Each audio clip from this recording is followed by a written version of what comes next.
Regarding the incident that took place in Assam, I had already told some of our reporter friends just a few hours back that I had a talk with the Honorable Chief Minister of Assam yesterday, even though, and today also.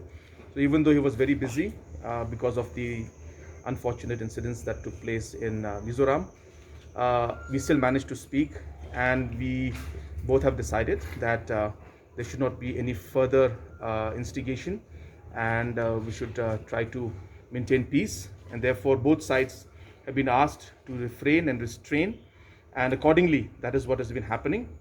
Similarly, from the MDA, I asked the local MLA, Shri Sostenes Sotun, to go and make a field visit, which he has done today. He's gone down to ground zero and he has met the people, and he'll be submitting a report to me very shortly, maybe within a few hours.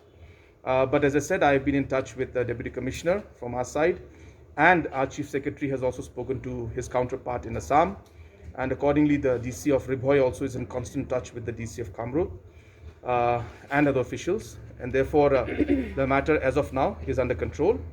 And we also urge everybody in both sides that we should maintain peace.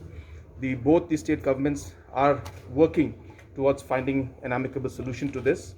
So therefore, we will work towards it. But in the meantime, we ask and request all citizens to refrain from both sides, both the administrations to refrain also from any kind of aggressive movement, so that we are able to move forward in this discussion and find an amicable solution to this very long pending issue between the two states.